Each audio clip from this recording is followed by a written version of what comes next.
Hi, everybody, and welcome. We're so glad that you are joining us today.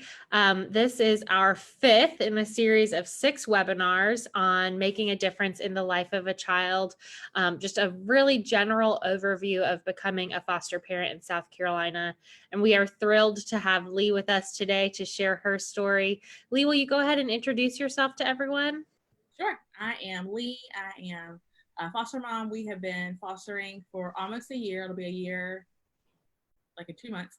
My husband and I are full-time employed outside of the home. We have a daughter of our own, and then we have had 3 foster children who have been in our home in the past almost year. Yeah, so you're still relatively new to this. You are still navigating and figuring out the ropes. So, before we get started, what's maybe one thing you've learned in this first year of fostering? One thing I think that I've learned that kind of surprised me is I kind of always thought that I wasn't great with kids, um, maybe just like mine. And I actually have a lot more confidence now in my ability to relate and speak to and care for children than I did before. Um, just being able to create some connection pretty quickly. We have a lot of training as foster parents too, but that has been a surprising thing that I've learned about myself. That's been really kind of cool. And so it's given me a lot of confidence now when we're welcoming new kids into our home that I can do this, and we're gonna make it together. And Lee, you are a social worker, not within foster care, but how has your work life impacted your experience as a foster parent? That's a good question. I feel like I have a baseline knowledge that helps me from the beginning because we are talking about children who are coming from traumatic places, or have traumatic backgrounds. So I have a baseline knowledge that helps me with understanding some of the emotions and some of the behaviors that we do see. But it also makes me like I feel like I second guess myself a lot. Like, is this just am I being, what am I doing? Is this right? Am I wrong? So it keeps me on my toes. Definitely. You also have a lot of experience with families in the community that may have experienced foster care in other ways. How does that give you some perspective on working with the children, but also working with their parents? Yeah, so it's been really well rounded, I guess you could say.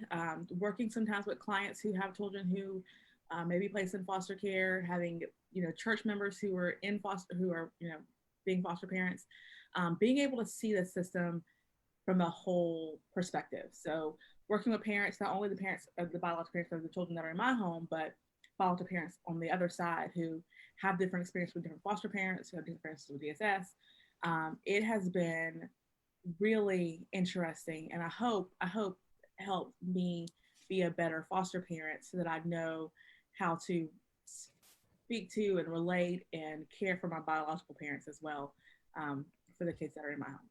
Yeah. Well, thank you so much. We are just so lucky to have you here with us today. So we'll go ahead and get started in just a second. Let's see. I've lost my PowerPoint. So bear with me for just a second as I find that. Okay.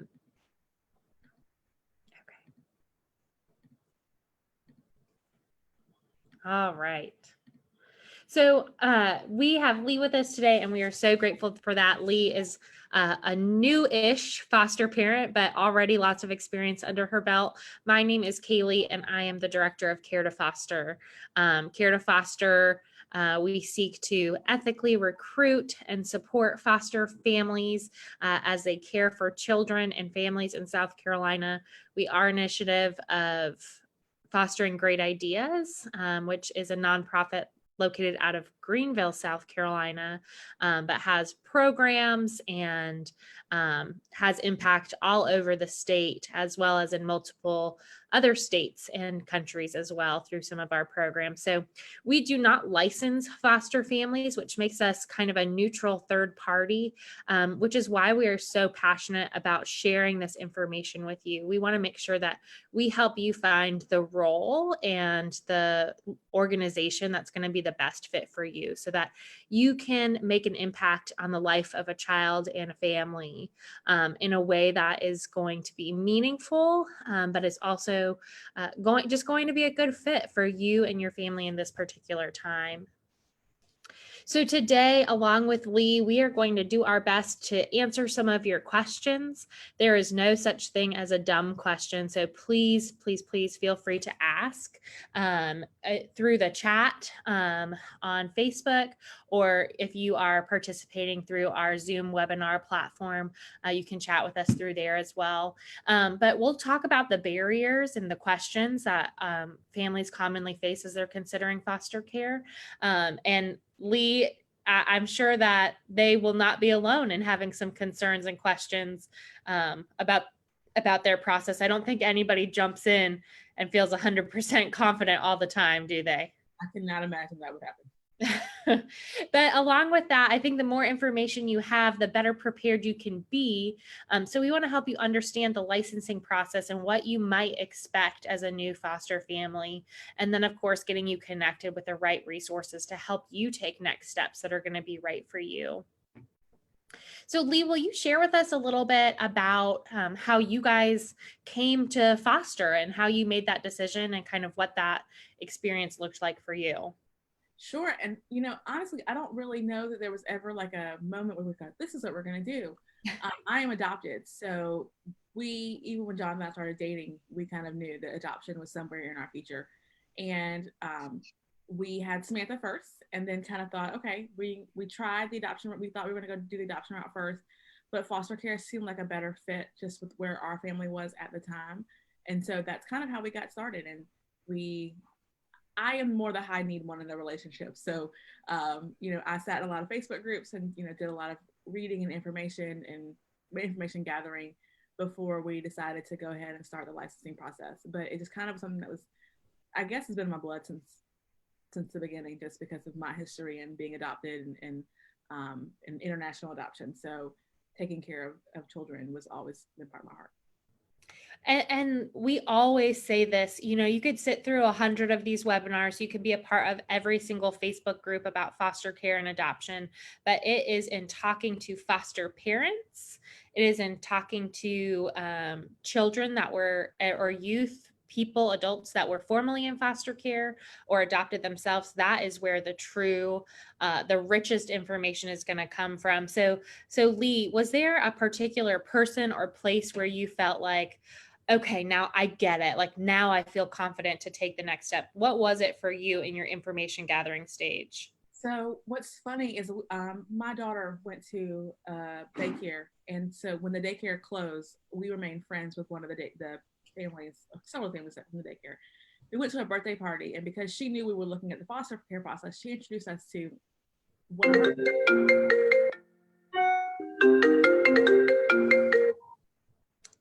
I am so sorry about that. Let's see if we can get back to.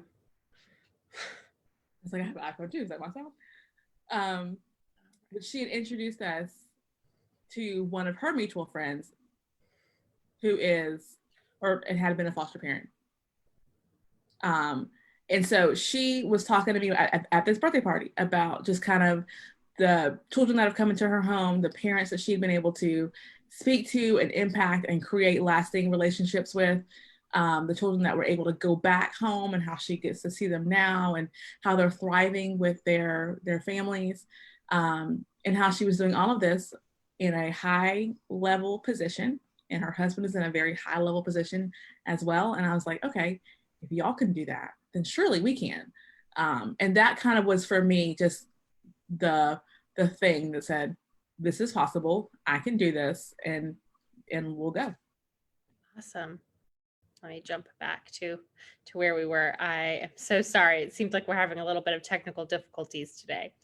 But I think the question that sometimes people want answered, and maybe we don't even know that it's our question, is am I needed? Do I have a place at the table?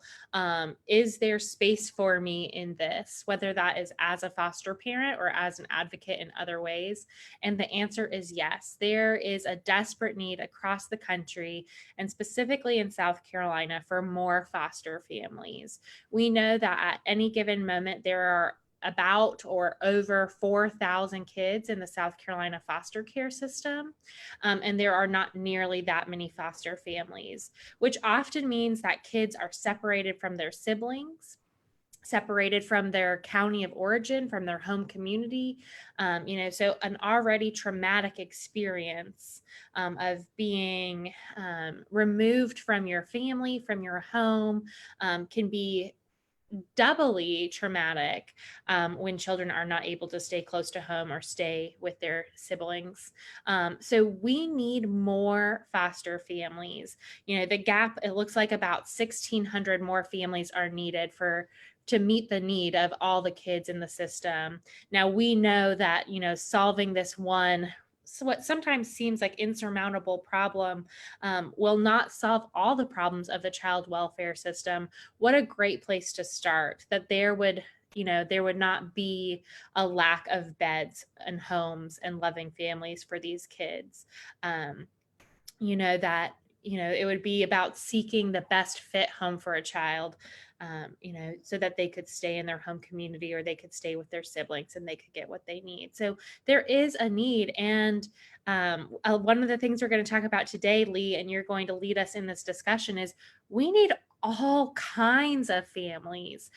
There is not one model for what a perfect foster family looks like.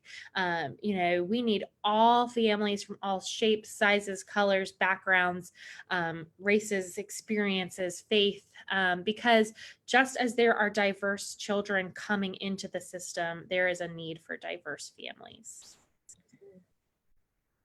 So, today we're going to be primarily talking about foster care. Lee mentioned her family initially started with an interest in adoption, and that's very common for families to find foster care with an initial interest in adding permanently to their family through adoption. So, we just want to make sure, because foster care can be so unfamiliar to us, there can be so many myths and misconceptions that we believe about the children and the families that are connected to the foster care system. It's important for us to define what this is. Lee, before you guys got started, what was your familiarity with foster care? You mentioned you knew a foster family from daycare, but what did you really know about foster care, and maybe how did your perspective change?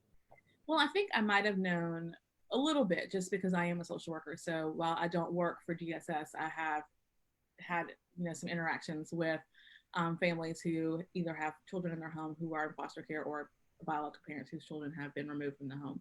So I did know, the temporary status of it. I do know that we are a reunification state, which I fully support and believe in. So I had a little bit of a baseline knowledge about some of the reasons why children are removed from the home, because of course I'm a mandated reporter. Um, so I did have a little bit of baseline knowledge. I will say I've learned a significant amount since I've been here. Nothing is ever. Um, you learn more when you get involved, right? Proximity, of course, is where the education happens. So as we've been in it, we've learned a lot more. We've gotten a lot more appreciation for what DSS does, and also for what our families go through. So Yeah, definitely. So, like Lee said, children are placed in foster care temporarily with the goal of reunification with their family. The children are in care through no fault of their own. These are not children who have misbehaved or have messed up and have been removed from their families for those reasons. These are simply children that need a temporary place to stay while their families work what's often called a treatment plan to ensure that the home or the family can care for them well and care for them safely. So foster parents really are standing in the gap for a family. They are working with the child, the family, and the child welfare team, um, on a plan to see these families restored. The goal of foster care is always initially reunification, the child returning to the biological family, which makes this different than adoption, where the goal is, or there is some permanency in that child being placed in your family. So, we're going to quickly talk about the difference between foster care and adoption in South Carolina, because, like we've said, families often come to foster care because they have heard that it is an easy or a cheap way to adopt a child. And that is not the goal of foster care. Like we've said, and we'll continue to say, the goal of foster care really is that it's temporary. So foster parents are standing in the gap for a family, providing a loving, safe home for a child or children for whatever amount of time they are needed. And sometimes that is a day. Sometimes that's a week, a month, a year, maybe more. And of course, sometimes reunification is not possible, and it does become that home might become a permanent family for a child. But in South Carolina, we do not have a foster to adopt specific program. Um, there is not an option for families who want to only foster children that become available for adoption. That's simply not how it works, because the goal is reunification. But of course, adoption is always a need as well. And there are children waiting in South Carolina for adoptive placement. And those children are often older or large sibling groups. And there are many ways that you can become approved for adoption through foster care. And for families that are, looking at other adoption options, there are certainly many ways for you to get connected to domestic and international adoption programs, because there are children all over our state and all over our world that do need permanent loving homes. So we're going to talk about some common barriers to fostering. And Lee, you guys might have experienced some of these in your family. When you guys were saying, okay, we think foster care, what were some of the big questions or concerns or doubts that you had? I know one of the biggest ones was, again, because we work outside of the home, how does that look? Um, you know, are we able to do it, or are we, because we aren't, I'm not saying home mom, is that something that's going to be a benefit to a child in foster care? And then, also, of course, how does this impact my daughter in our families as a whole? Because we have a very close knit family, so we're kind of all in on everything. But how does it impact them? And so a lot of just kind of things about the unknown we just didn't really know, and having to talk and research and join some groups helped us to answer those questions so that we felt comfortable saying our yes. I think that's two huge barriers that you mentioned right there. The uncertainty of, I don't know if we can do this. Can we handle this? Are we capable? Do we have what it takes? Because there is so much uncertainty in foster care. We want to be in control, and that is not what foster care is. You have to really let go of some control to thrive in fostering, but also the impact on biological children or just your family in general. Because, of course, foster care, as anything that you're adding to your family's daily life and routine and schedule, puts additional pressure, puts additional stress on those relationships. So, Lee, how did you guys, as you considered and you learned, how did you kind of overcome some of those barriers and get started? Well, just a lot of talking, and a lot of talking with our daughter about what foster care is.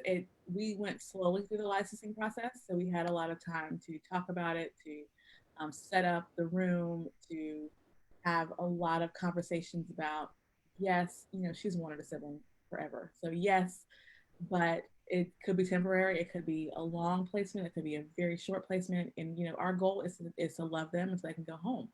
So having to have a lot of real and very honest conversations and be open to a lot of questions from not only her but our family as well, of so are you adopting? And so are they going to go home? And well, what if we love them and they go home? And it's like, yeah, I mean, you're going to do some hard things, but that's kind of, the kids are worth it, and the families are worth it.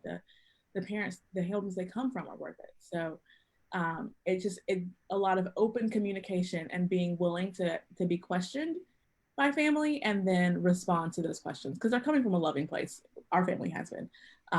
So when they ask us questions, and sometimes it kind of feels a little challenging, then to be able to honestly respond to that because they are involved as well. And so if they are if they're knowledgeable and at peace, then our kids, all of the kids that come into our home will have a better experience. Yeah.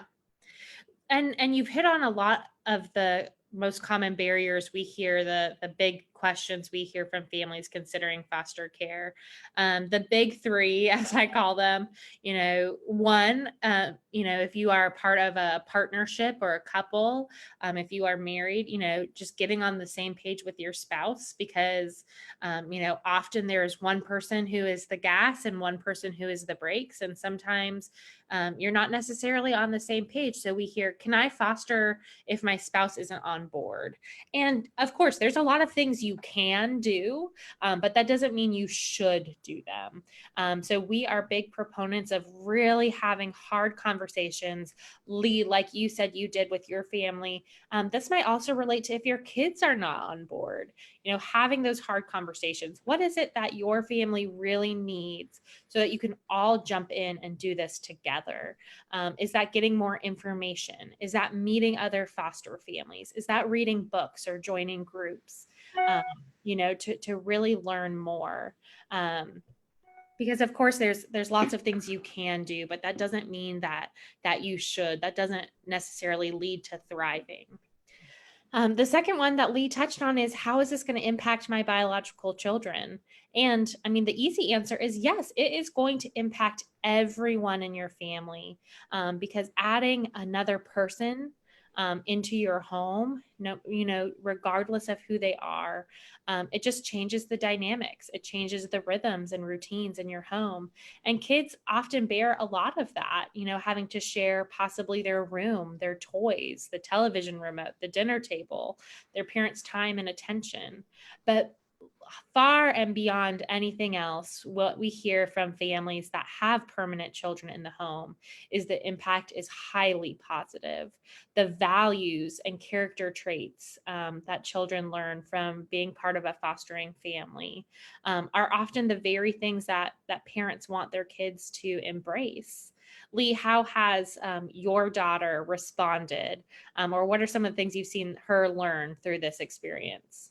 So one of my favorite stories, which is so simple to most people, but for me, which is really profound, is one day one of our kids was in the, we were getting ready to leave, and I was turning off the TV, and she was opening up, I guess, some gummies, something that she was going to take into the car for them to enjoy. And he was already in the garage getting ready to get into the car. And he was saying, come bring me this thing. And she was like, I'm coming, sweetheart. I need you to be patient. Now, my daughter at this point in time was 5. So hearing that language come out of her mouth, and I had to stop and go, where in the world would she have ever heard those words? And it really helped me to reflect as a parent of, she's hearing what I'm saying, she's picking it up, and then it's what she's putting out into the world. And so what we have been able to see out of her is that she is gaining and growing as a child. She thinks she's an adult. She fully is ready to leave and get married and do all the fun things. But we're getting to see her grow. We're getting to see her care for others. We're getting to see her stand up for others. We're getting to see her understand that family is not this defined and really strict boundary that we might would have thought in the beginning. We're watching her share a little bit better, where it's been a really great growing experience for us to watch for her, and I think for her as well. From what it seems, she's had a good time having someone to play with, to watch TV with, to tell what to do. She's doing the sister things, and she's really seeming to enjoy it and thriving in the role. And it's also been really interesting to watch her with the biological parents of the kids that we've had, and just kind of how she's been loving on them, how she prays for them. That has also been really rewarding and really surprising. That's awesome. Thank you so much, Lee, for sharing. And another one that you mentioned is not just for you, but for your extended family. How can I love a child and then say goodbye? And is saying goodbye hard? Yes. But for me as a foster parent, there are a lot of things that are much harder than that. Because yes, you fall in love, but the goal is for them to go home. And so goodbye means you have accomplished that. There is joy and triumph in the restoration of a family. So has your family dealt with that, Lee? Not just you personally, but your extended family that expressed some concerns about that. Well, I mean, we're working it. I mean, we had to say our first goodbye in May, and so we are really fortunate that his mom and I still talk, and she sends videos, and we've got plans to meet up next month. Um, so, but for them, it is hard, and we still talk about him, and laugh about things that he did in our home, and remember how he was. But we also can be really thankful that he got to go home and that he is with his mom, and which is where he needs to be. And so you hold two things in your hand, right? The joy and the hardship, but the joy outweighs it. And so I just have to keep reminding them that it is challenging, especially for my extended family, but just reminding them he's home and he's with his mama and he's happy, and we'll get to see him soon. And that's just, we were really fortunate in that relationship to be able to maintain that. But that is, saying goodbyes are hard, and we do hard things. I love that. I love, we can hold two things at once. And I think that's the number one thing that I have learned in fostering. I haven't quite put it into those words, but you can hold joy and hardship together at the same time. And it makes both of them so much more beautiful. You can hold hope and frustration at the same time. And it makes the frustrating things a little less frustrating.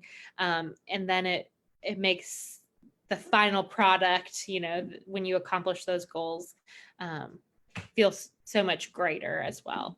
One of the things that we talked about, Lee, and this is so important to us at Care to Foster, and you have shared about this before, is there are diverse kids coming into care, and we need diverse families, but there are some barriers for some families when they are considering foster care, or even when they think about interacting with the system. So what would you say, as and you identify as a person of color, to those families who see this as an insurmountable or impossible, or just unappealing prospect of becoming a foster parent, of being involved in the system? Well, one thing that I think I can say that we've talked about in our home specifically since my daughter has been born is representation matters, right? So when we go into stores, we want to see dolls that look like her, so that way she can see herself, as Barbie as a pilot, or all the things that Barbie does. So same with the kids that come into foster care, right? They are going to be placed in the homes where the parents don't always look like them, and that is fine. They also should have the opportunity to be placed in homes where the community, the foster care community, looks like them. So even if their home may not have a representation where they look like them, the community that they live in is aware of foster care, is supportive, and is open and loving and warm.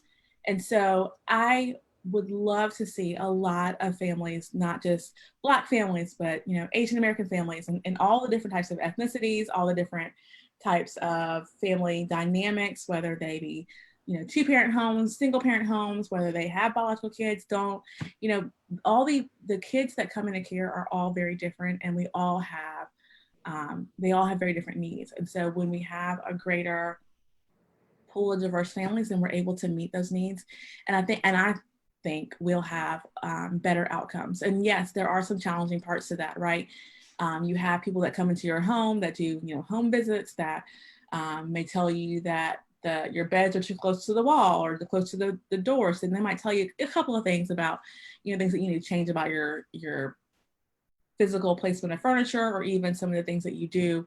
And that can be hard. That can feel a little bit like, but I think in the end, the goal is to care for kids, right, and their families in return. And so, yes, you have home visits. Yes, they can seem a little scary. We've had some really great ones. Our caseworker right now, she comes into our home. My daughter knows her. My daughter feels like she's not here to see me, but she's going to see me. And she takes the time to talk to her and everyone, including my dog. He gets a minute too. So I think you can create some really great relationships. And if there are some things that are scary or that are a question to you, then just talk about them and ask about them. And it could be things that you are able to process and move through. And there could be things that we can help with.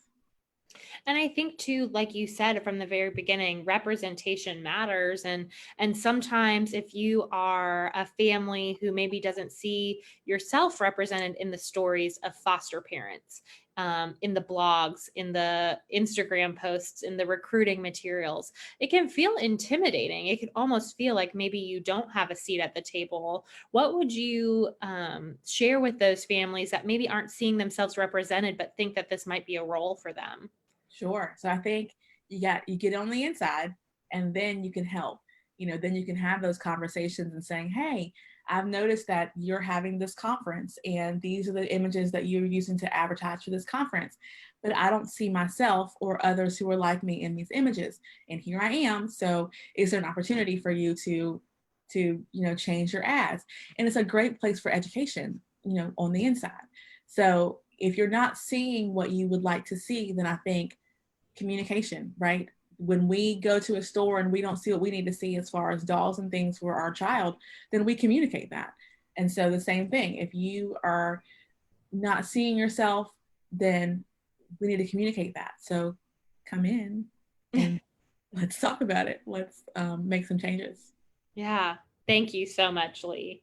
Um, and I hope that families hear that message and feel welcomed, welcomed to the table, because we need everybody who is willing and able to provide a loving home. And we've answered a lot of these common questions about fostering kind of alongside the barriers, but I want to just hit on a few just really quickly. And again, this is an overview. So as you have those detailed questions, those personal questions about your home, your family, your experience, Care to Foster, our staff and our ambassadors, of which Lee is one of our amazing team. We want to help answer those questions, but really, we want to get you connected to a foster care licensing agency that's going to able to answer your questions really more specifically for what they require. And we're going to talk about those foster care licensing agencies in just a moment. But some of the big questions that we hear: can I afford to become a foster family? Many families don't have a large disposable income. So adding children to the home and the care that is required for those children, that can feel very overwhelming. And the answer to that question is probably yes. There is no minimum income requirement to be a foster family, although you do need to prove that you have enough money coming in each month to meet your expenses. And there are a lot of financial assistance available to foster families to help with the care of these children. Just to name a few, and we won't go in detail because we want to keep going. But the board payment that allows families to receive a small stipend every month that a child is in their home to cover the basic cost of essentials of food and shelter and clothing and some extracurriculars. Daycare vouchers called ABC vouchers, so that if you are working outside of the home, that cost of daycare does not come out of pocket. Every child in foster care is automatically assigned a Medicaid number. So you are not taking on their medical insurance. You're not ever paying out of pocket for those doctor bills, prescriptions, counseling, whatever it may be, because that can be a huge financial burden that would make it impossible or very challenging for a lot of families. So likely you can afford to foster. Lee already answered this. Can you work and foster? Yes. Lee, is it challenging? Yeah. Yes. What are some of the things that you would encourage families to consider if maybe they're a single parent working outside of the home or a dual career couple? Sure. And, I think every employer is different. But for my employer specifically, having an open communication with them and letting them know, hey, this is what's going on in my life. This is what my next steps are. My employer has been beyond supportive. Like I could not even tell you how great they have been. I've got colleagues who sometimes will go to the grocery store and text me and go, I'm going to the grocery store. What can I get for you? Because we're quarantining and we've got children in our home. So, but just being kind of open with that communication and then being proactive with some of the questions that your employer might be asking. Are you going to be requiring a lot of time off, right? Employers, they care about that. And so what are your ways of handling if doctor's visits comes up? Because it comes up with kids. They get sick, they have other kind of medical needs. So how do you plan to help get your job done and help take care of these kids? And sometimes that is letting your employer know how they can support you, and also knowing that you may have access to some things like FMLA. So I think having an open conversation with your employer will help you with some of that comfort of in their comfort, right? Because they also know that you're committed to doing your job and you're committed to caring for these kids, and then hopefully they're committed to helping you do both as well. Um, so for me, it was talking to my employer, letting them know ahead of time, and then they've been great. Yeah. Can I foster if I'm single? The answer is a resounding yes. Single foster parents thrive and are often some of the best foster families. If you are single and considering fostering, I would encourage you to watch our most recent webinar that we did with Melissa, who is a single foster parent, to learn a little bit more about her story. Do I have to own a home? No, there are foster families that live in every type of home situation.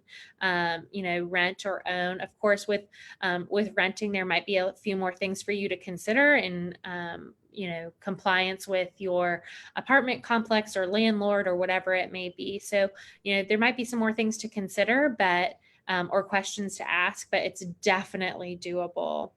And then a lot of questions that people have are just kind of about how placements work. How are the children placed in your home? Um, you know, yes, you do get a preference for age range and gender. You are in control of who is in your home largely.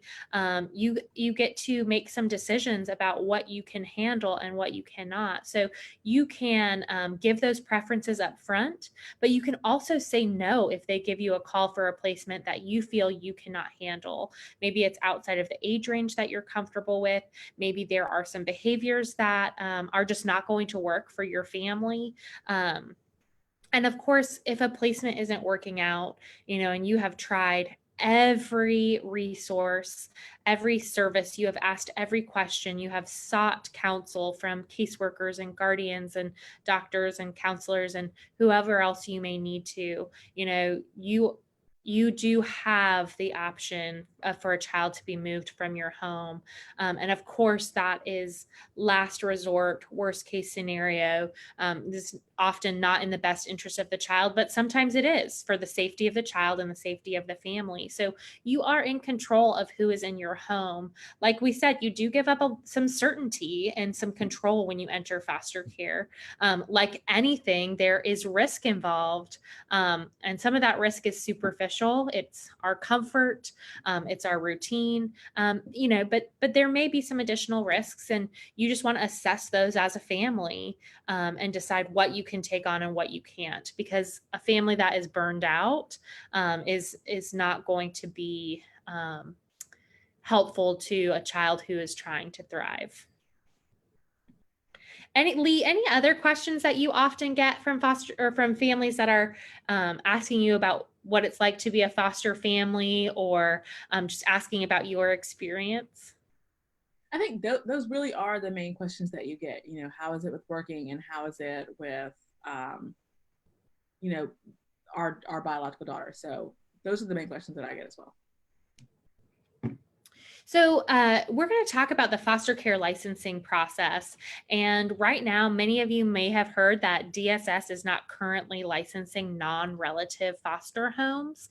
And there are great reasons for this, with a focus on kinship care, a focus on licensing family members, relatives, close family friends, people that the children already have a relationship with.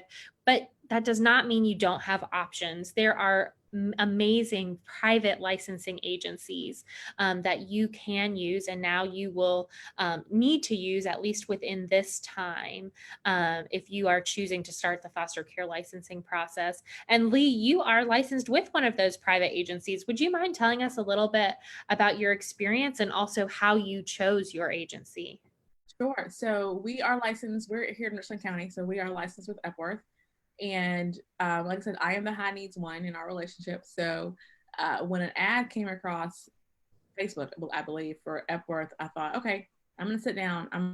I wonder if they'll have a sit down with me and let me ask them a lot of questions. And so that's what we did. We went up there and we met with them and we got to ask them all the questions. Because for me, I was looking for community. That was one of the big things that I wanted, was a place to go to talk and ask questions and to learn and to get some new friends. And so that was something I was looking for with when I chose my agency, something that Epworth was able to provide. And then also that extra support of, this is new for us. And then, yes, again, we both work outside of the home. So having some support if, I have a meeting or whatever thing is, and I need some help getting, my child to doctor's appointments, they are able to help with that. We haven't used that, but it's good knowing, and it helps provide a lot of peace knowing that we have someone who supports us, who knows my family by name. Like when I call and I say, hey, it's Lee, they go, oh, hey, how's Samson? They know my dog and how old he is. So it's been a really great experience, but I do suggest, like, I love being privately licensed, but there are a lot of places out there that are great. And I think, finding a good fit for you is what's really important. And that was what's important to us. And I told Jonathan, it might take a little bit of time to pick the agency that we wanted, because I wanted to find a place where we could sit and be for a while. And so we were able to find that. So one of my favorite things that you say, Lee, is that your caseworker or your family support worker is your best friend. She is. I love her, and I hope she loves me too, because I do call her a lot. But she really is. Like, I mean, my kids know her. When we pull up at our office, they know where we're going. Then when she comes over, they know her. Like, she really does know our family. She knows my husband. And so it's really important that when in this process, and we're welcoming people into our homes, and we're welcoming children into our homes, that all of them feel comfortable, that our kids feel comfortable. And so that, even though she's really coming to see, one child, and how that child is doing, and how, their rooms, all kind of fun things, but knowing that our whole family is cared for when she comes is really important to us. Yeah. Those relationships can be really, really important and very valuable.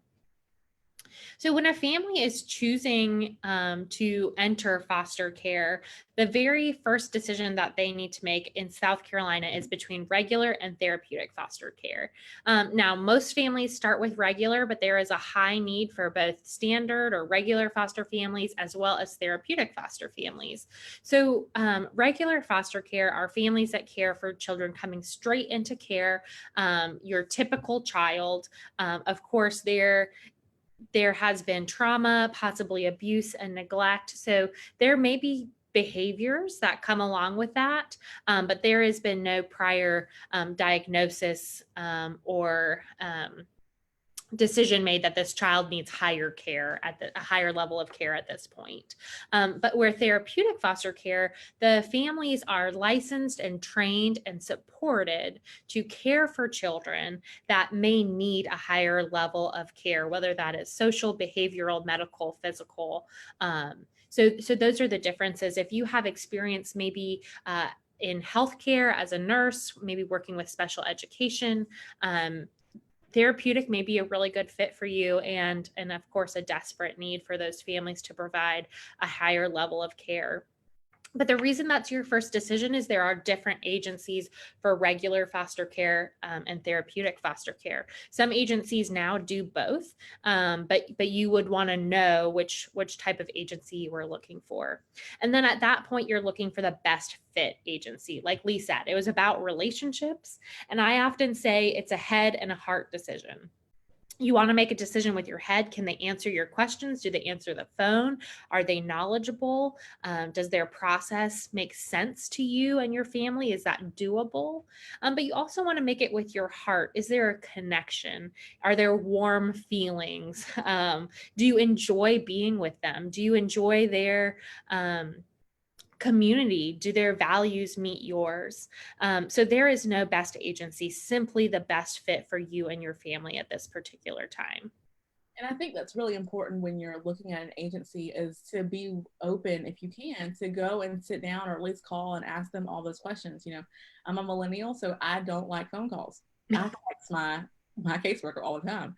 Can you text? Is that okay with you? Can we do emails? I do all of my stuff on my iPad. I don't print anything or handwrite anything back, so I email all of that. Is that okay with you? Because you're right, your whole family is involved. And so how does your whole family feel about this, and how taking the time to find the agent that is the best fit for everyone, I think is really important. Yeah, thank you. So you can learn more about the foster care licensing process at caretofoster.org. The best way to learn more about an agency is to talk to that agency's families. If you're interested in Epworth, contact Lee, and Lee will tell you everything there is to know about Epworth. We can get you connected with our ambassadors who are licensed through a variety of agencies, but also just call those agencies and chat with them. Say, I want to learn more, and we're happy to make those connections for you as well. But the basic process in each agency may differ just a little bit. You're going to choose your agency and fill out the application. You'll be in contact with them, and they're going to walk you through each step of the process, of their process, tell you kind of what to expect. And from there, you're going to schedule some different appointments, fingerprinting, medical appointments, and things like that. You're going to complete a bunch of paperwork. I'm so sorry. We had a package delivered, and the dog is excited about that. You're going to, Rosie, you're going to complete a bunch of paperwork, attend some trainings, so that you can be prepared. You're going to invite some people into your home, including a health and safety inspection from the state fire marshal, the licensing worker from your agency. And from there, once your packet is complete, it will be submitted to the state office for approval. And then from there, you're waiting to receive your first placement. So Rosie, Lee, we have gone through kind of the process of considering foster care and becoming licensed. Tell us a little bit about what it was like for you as a new foster parent looking for support. Finding support for me, I think it was easy. Like, we found Care to Foster, which is an amazing Facebook group. And so Facebook groups are a lot of where I found a lot of my support. And then of course, Epworth had support groups. And so we never felt alone. We have a beautiful community around us, just through family and friends, who have always been like cheering us on. And whenever we get a new placement, what do you need? What can I bring you? What can I Amazon Prime you? So we have just been really fortunate to have a community around us that supports us, that helps, who, foster care may not be for them, but they want to figure out how to support at least our family the best way that they can. So finding groups, finding people who are in the foster care process, who have been in it for a while, has been relatively easy. And then just being open to asking all the questions. And sometimes I feel like this is probably not a great question, and just finding a lot of warm people who are able to say, okay, there's no dumb question, but here's your answer. So it's been what we've needed, what our families needed, and what our children have needed. I always say don't be afraid to reach out. Sometimes, as a foster parent, we get really busy and we get wrapped up in our own life, and sometimes we forget what it was like in those early days. But as a new foster parent, just reach out, ask, seek ways to get connected. And I often say foster parents are my favorite people. They're going to pull you in. They're going to do what they can to help you feel supported, to help you thrive so that you can help the children in your home thrive. Um, For but me, support is key. like when it comes to computer stuff, I always think, I Steve Jobs or Bill Gates has to be smarter than me. So if I think that this spreadsheet should do this thing, then it probably does. I just need to figure it out. So the same thing, right, with foster care. If I have an experience that I'm experiencing, I bet I'm not the only one, and I just need to reach out to figure out, how do I navigate this new thing? And then there are people who come along who are like, here's how you go, here's where you go, here's the phone number, here's how you call them, or here, let me come with you. Or the community, the foster care community is absolutely beautiful. And along with support, not everyone can foster. It is not meant for everyone. This season of life may just not hold foster care for your family, but everyone can do something, whether that's advocating for children or supporting foster families. There is a place at the table for you. There is a role that you can fill. And so maybe that's finding a new foster family or a seasoned foster family and coming alongside them and saying, can I babysit? And you can have a date night, or just lock yourself in your room for an hour and have some quiet. Can I bring dinner? Or I'm bringing dinner. Tell me what night works for you. We have one of our ambassadors that has a community of support, and one of her friends does their laundry every week and brings it back folded. Use your time, talent, and resources to serve the people in your community. Get connected with your local foster parent association and ask them what they need. You can find those at scfpa.com. Get plugged into those communities of foster parents. Just as there's a need for foster parents, there's a need for guardian ad litems, and CASA, so the voice of the children in court. Again, not everyone can foster, but everyone can do something. So Lee, as we wrap up, what is your advice, or what is one thing that you would want to share with people considering foster care? We talked a lot about like control, which is something that I value, which is we're working on that. So not it's a new experience, right? It's a little challenging to let go of control, to have the unknown, to open up your home to that. But for us, it has been a really rewarding experience. We have met some families who are fostering, and also the biological families of the children that have come into our home, and just been able to really get to do, what I feel like is the Lord's work. We've been able to gain an appreciation for people that I think has been really good, and being able to give back in the community that we live in. So if I had to say anything, I would say just consider, do some research, ask some questions, and then see where you might fit in. Like you've already said, fostering is not for everyone, but there's probably something that you can do to help support this community, whose job it is just to take care of some kids who have been removed from their homes due to no fault of their own. Well, Lee, thank you so much. I really appreciate your time. And I am so sorry for our technical difficulties and our loud dogs, but welcome to working from home during a pandemic, right?